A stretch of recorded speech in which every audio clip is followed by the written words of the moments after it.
సహోదరి సహోదరులారా, మీకు శుభవార్త.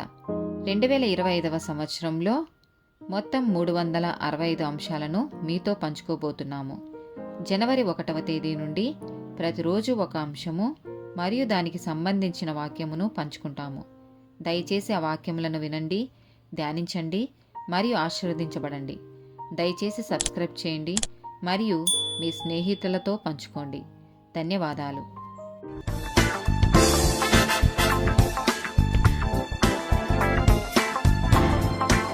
249th డే టాపిక్ సహనం.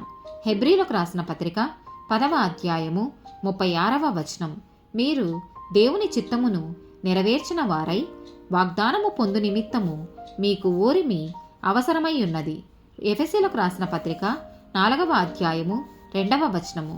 మీరు పిలువబడిన పిలుపునకు తగినట్లుగా దీర్ఘశాంతముతో కూడిన సంపూర్ణ వినయముతోనూ సాత్వికముతోనూ నడుచుకొనవలెనని. కీర్తనల గ్రంథము 40వ అధ్యాయము 1వ వచనము.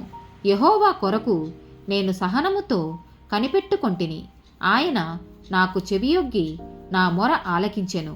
రోమీలకు రాసిన పత్రిక 5వ అధ్యాయము 4వ వచనము. ఎందుకనగా ఈ నిరీక్షణ మనలను సిగ్గుపరచదు, మనకు అనుగ్రహింపబడిన పరిశుద్ధాత్మ ద్వారా దేవుని ప్రేమ మన హృదయములలో కుమ్మరింపబడి ఉన్నది. యాకోబు రాసిన పత్రిక 1వ అధ్యాయము 2, 3, 12 వచనాలు. నా సహోదరులారా, మీ విశ్వాసమునకు కలుగు పరీక్ష ఓర్పును పుట్టించునని ఎరిగి, మీరు నానా విధములైన శోధనలలో పడునప్పుడు అది మహా ఆనందమని ఎంచుకొనుడి. శోధన సహించువాడు ధన్యుడు, అతడు శోధనకు నిలిచిన వాడై ప్రభువు తన్ను ప్రేమించు వారికి వాగ్దానము చేసిన జీవ కిరీటము పొందును. రోమీలకు రాసిన పత్రిక 12వ అధ్యాయము 12వ వచనము. నిరీక్షణ గలవారై సంతోషించుచు, శ్రమయందు ఓర్పు గలవారై ప్రార్థనయందు పట్టుదల కలిగి ఉండుడి. కీర్తనల గ్రంథము 37వ అధ్యాయము 7వ వచనము. యెహోవా ఎదుట మౌనముగా నుండి ఆయన కొరకు కనిపెట్టుకొనుము. తన మార్గమున వర్ధిల్లు వాని చూచి వ్యసన పడకుము. దురాలోచనలు నెరవేర్చుకును వాని చూచి వ్యసన పడకుము. గలతీలకు రాసిన పత్రిక 5వ అధ్యాయము 22, 23 వచనాలు.